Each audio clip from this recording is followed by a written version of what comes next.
Inspector John Watson. I shared a flat at 221B Baker Street with a young man named Sherlock Holmes. This would normally be a simple statement of simple fact, but I had learned in the first few weeks of our association that the normal process of returning home was in itself an adventure. I never knew what to expect. I seldom expected what I found. I had decided to spend a quiet evening at home, and I was determined not to become involved in any new scheme that Holmes would invent.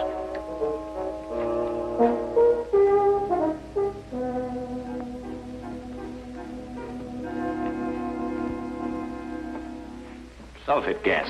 Oh? Do you remember the Dietrich case, when the defense tried to prove that no one could produce the deadly poison without a trained chemist? No. Well, I'm going to try it now. With kitchen utensils and a secondary school chemistry book. I knew it could be done. There it is, Watson. Brilliant. Now you've gone too far.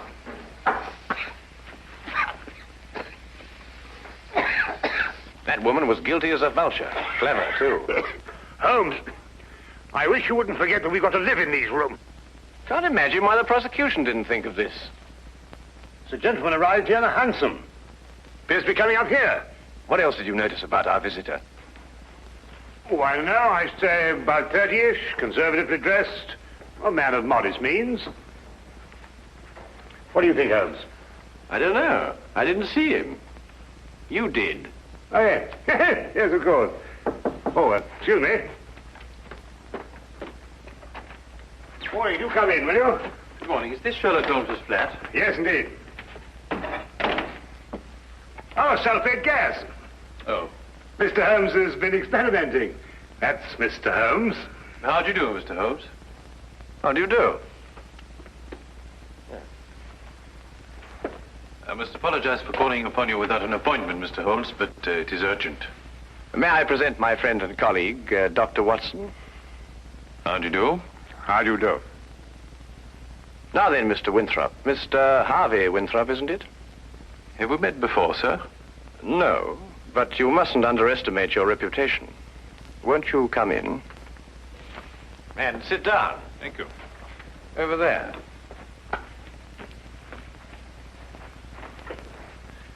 I had heard your powers of observation were remarkable, Mr. Holmes. Perhaps you also know the purpose of my visit. I can only say it's a personal matter. How do you know? It is always a personal matter when one consults me rather than the police. Of course. But my reason to see you actually concerns my elder brother, John. It is he who controls the family wealth. In the event of his death, I would be sole heir. Does his death seem imminent? Well, his life has been threatened. In what way? I noticed you didn't ask by whom. You took pains to point out that only you would benefit by your brother's death. If you knew who made the threat, you wouldn't be so concerned with your own innocence. You're right. I do not know who's making these threats. Actually, I don't even know if it is a who. I beg your pardon, sir? Well, it is possibly a what, Dr. Watson. In this case, the heritage of every old family. The family legend. What is the Winthrop legend?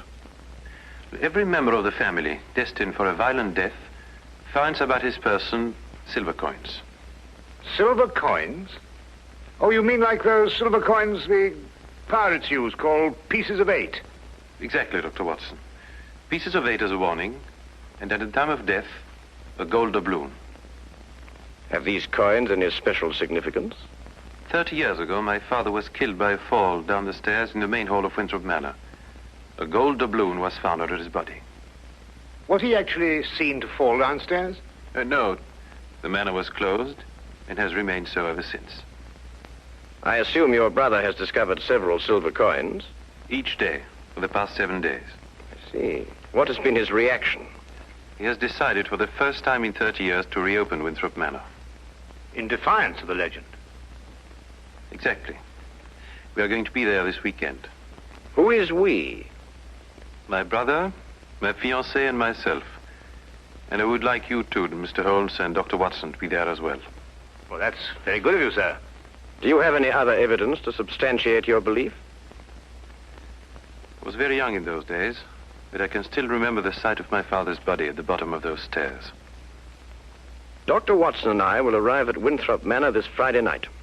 Oh, thank you very much. If there is anything I can do until then, or if there's any question you want to ask me before, please don't hesitate to call upon me at any time. We'll do that. Thank you. Again, thank you, gentlemen. Not at all. Good day, you, sir. Good day. Well, Holmes, what do you think? I think it's amazing the extent to which people will go to obscure the simple facts of murder or threatened murder. You don't believe in the legend? Nonsense. Well, but after all, Holmes, you said yourself that these things very often have a basis of fact. The odor lingers. There was no mention of that in the Dietrich's case. I'm a man of science myself, Holmes, you know that. And yet there are things that happen every day for which they have no logical explanation. How would Mrs. Dietrich's have removed the odor? Of course, it could work equally well both ways. Winthrop himself admitted that in the event of his brother's death, he was the heir to the estate. His visit here might have been a blind. The solution of a murder, Watson, is infinitely easier than the prevention. We have committed ourselves to a weekend in a drafty manor house that has been closed for 30 years.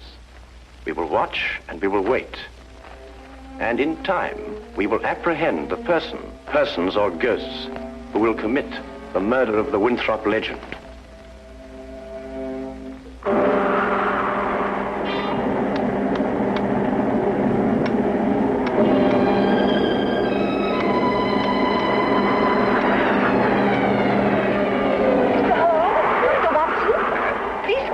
Thank you.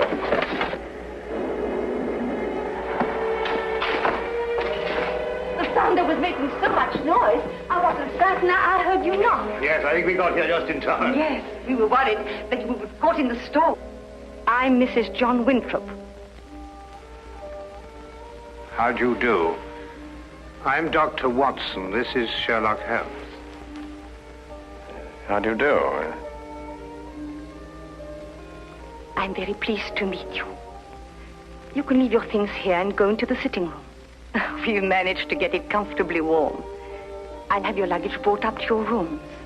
You'll have to excuse the inconveniences of the house. My husband's decision to spend the weekend here was rather sudden. And I'm afraid we're understaffed.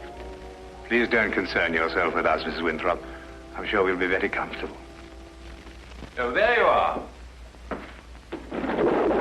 I'm glad you made it before the storm. I see you've already met my sister-in-law. Yes, we have. How do you do? Oh, Harvey, perhaps you can show Dr. Watson and Mr. Holmes to their rooms. Yes, you probably want to freshen up. Good evening, gentlemen. This is my brother, John Winthrop. Dr. Watson. How do you do? How do you Mr. do? Holmes. How do you do? How do you do, sir? I hope you'll be comfortable. Or as comfortable as possible in a house that's been closed for 30 years. I feel I should apologize. Not at all, sir. I'm sure everything will be fine. I hope so. Come down to the sitting room when you're ready. It's a bit more cheerful there. Let me show you to your rooms, gentlemen. Come along, my dear.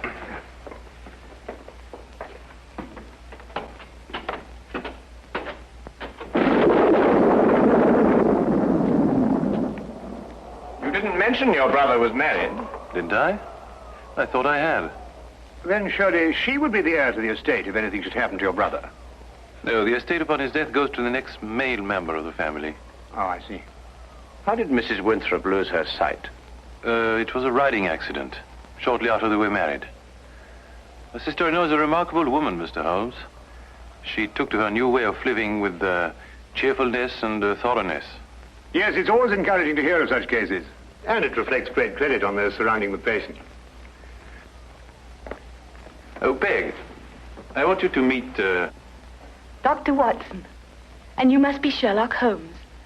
Harvey has told me so much about you. Gentlemen, my fiancée, Miss Margaret Hall. How do you do? How do you do, Miss Hall? John and Alice are in the drawing room, darling. We'll be down shortly.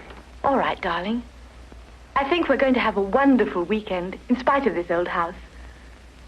Don't keep yourselves from us too long, gentlemen. You're a very lucky man, Mr. Winthrop. She's a lovely girl. As a matter of fact, you know, there's some very good hunting country around here. Do you go in for that sort of thing, Mr. Holmes? On occasion, sir. Not very often, thank you. My wife thinks I'm a bit reckless. She worries about my neck. A glass, my dear. Thank you. That appears to be a preoccupation with more than one member of your family, sir. You mean my brother, too?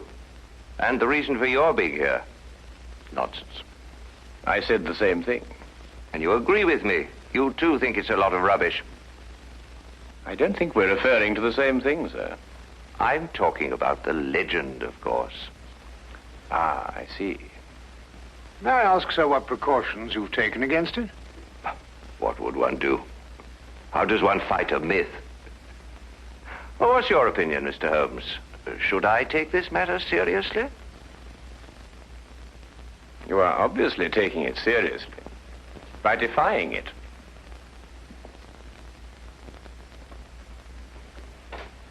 By coming down here to prove that it doesn't exist.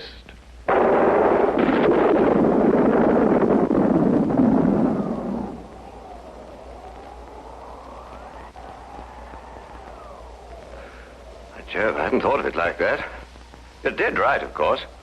But let me put it like this. Do you really believe the legend is dangerous? You are obviously overlooking the second conclusion, sir. If the legend is real and beyond our understanding, then your life may be being threatened by the supernatural. If we rule that out, then the threat has a very realistic source. In either case, the threat remains. I hadn't thought of it that way. But there are just the 6 of us here, Mr. Holmes. Surely if there is danger for John, it couldn't come from any of us. There are just the 6 of us now, Miss Hall.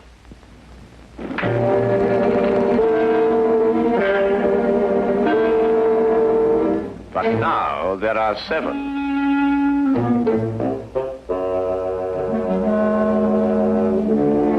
John, what is it? Nothing, my dear, nothing at all. I think we'd better go into dinner. Excellent idea.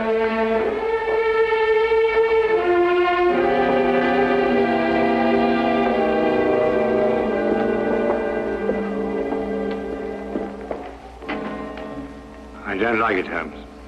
Neither do I, Watson. Neither do I.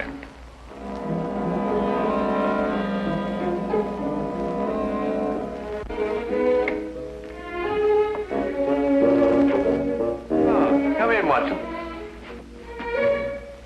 Oh, don't be alarmed, old chap. I don't think this contraption has been fired for centuries.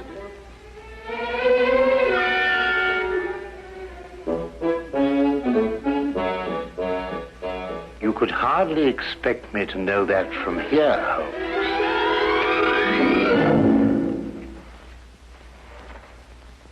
Seems it's working after all.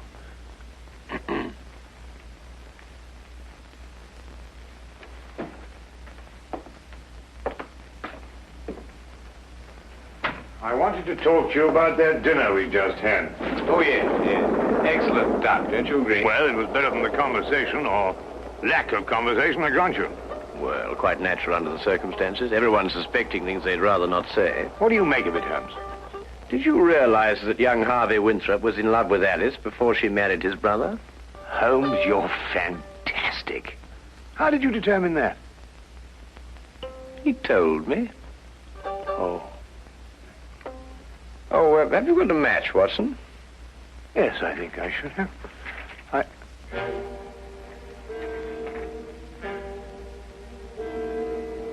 Holmes, look.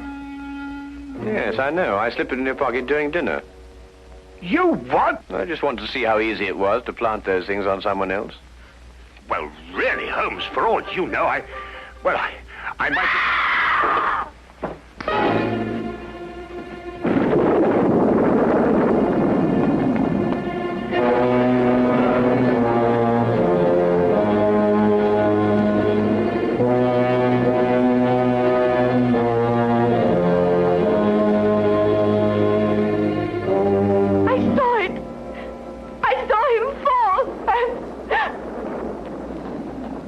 He's dead.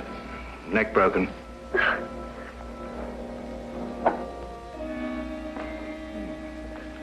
A gold doubloon.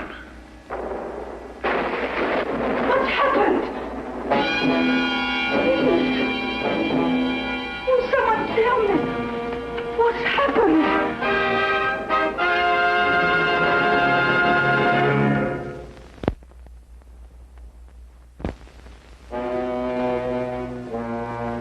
And now, we return to the case of the Winthrop Legend.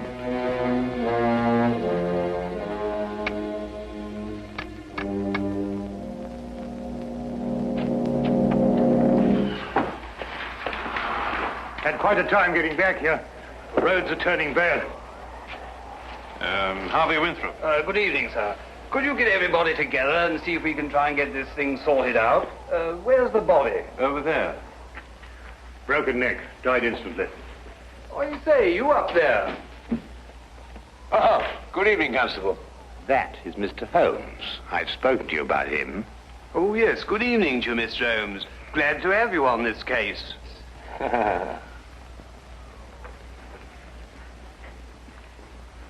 His wife. Been a terrible shock for her. Oh, Mr. Holmes, I'd like to discuss this case with you. I've got several theories. Dr. Watson was telling me coming down in the carriage. I think it would be better if she retired for a while. These will help. Thank you, Doctor. Dr. Watson summarized the legend for me on the way down, but quite frankly, Mr. Holmes, I would say we're opposed to a devilish mind here. Holmes, really? I don't know. What on earth do you think you're doing? A button. At the very least. Observe, Watson, I've almost torn a button loose. Oh, so I should think after all those acrobatics. Are you going to sit like that all evening?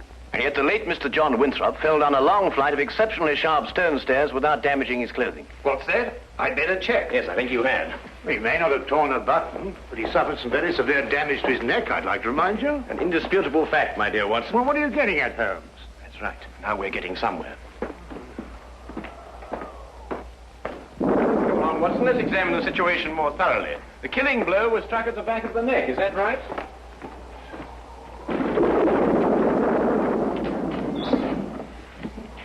It was.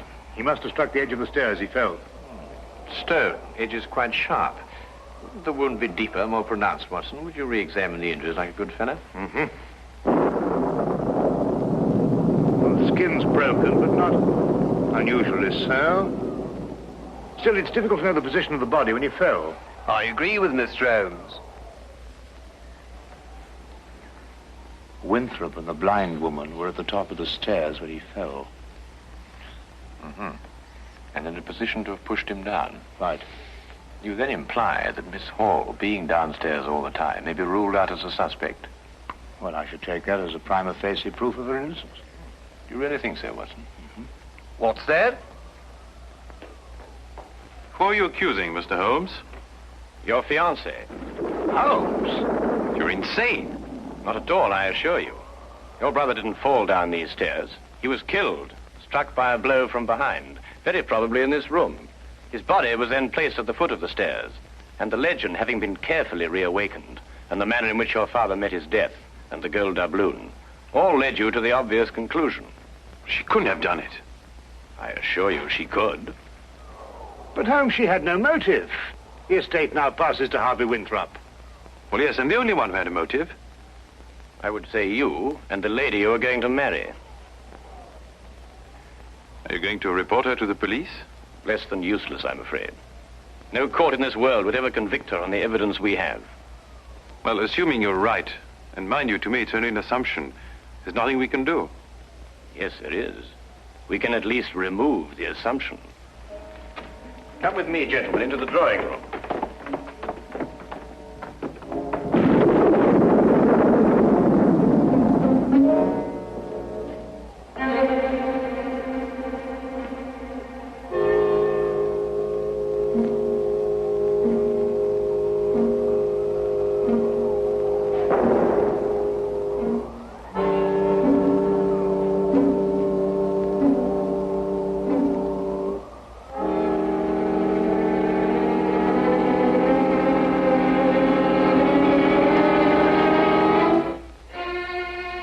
Constable, I didn't know you were there. Just looking around, routine, you know, miss. Of course. Did you want to see me? Well, not especially, miss. A few more things to check up on. The rest lies completely in your hands.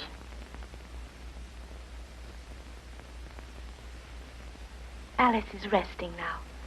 Not sleeping, but... Oh, this whole thing is horrible. If you'll forgive us, Dr. Watson has a medical certificate to fill out. Yes, I should attend to that.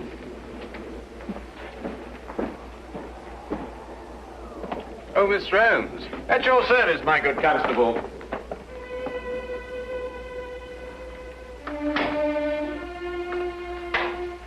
That's Holmes. What a peculiar man. What? Oh, Holmes, yes, he is, isn't he? Peg, Yes? Well, this is difficult to say. What is, darling? In light of what's happened, I think it's best we break off our engagement. Break off? But why? Well, there's certain to be a mess in the papers about all this. Oh, you needn't worry about me, darling. Well, actually, it's Alice I'm thinking of. Alice? Yes, she'll be so terribly alone now. In a way, I feel responsible for her. You love her. You've always loved her. And now that your brother's dead, you... You mustn't think that. There's something else. What else? Why this sudden protective fatherly interest?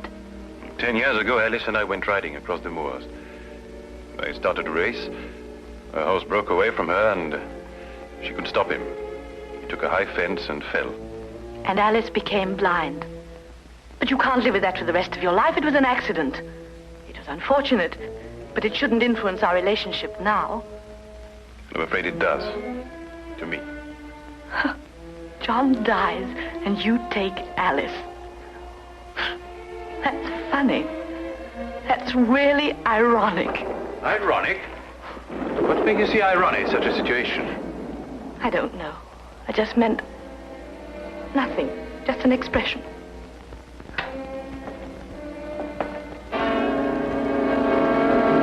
Very interesting choice of words, I might add. Alas, I must confess we were eavesdropping. Is there anything you'd like to confess, Miss Hall? What does this mean? You spoke of irony. Such a choice word. You didn't kill John Winthrop so that Harvey could share the family fortune with Alice. You'd have seen to that in time. You're insane. I couldn't have pushed John down the stairs. I was at the bottom myself.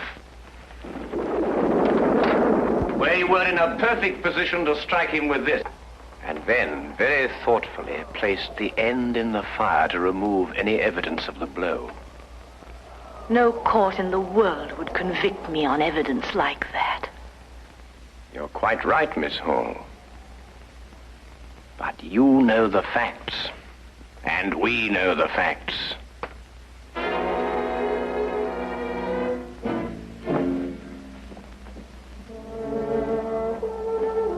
But surely, Holmes, something can be done. I don't think so, Watson. The young lady used her wits at an ancient legend. And a murderess walks free.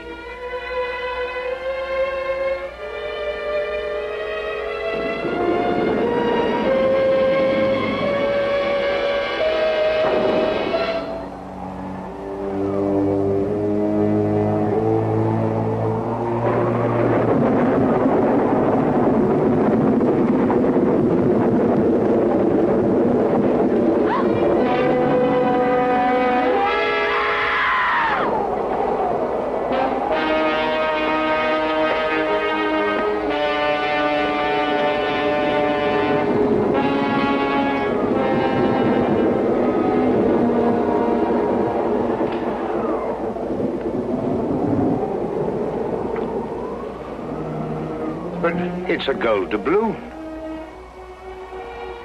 And she said no court in the world would ever convict her.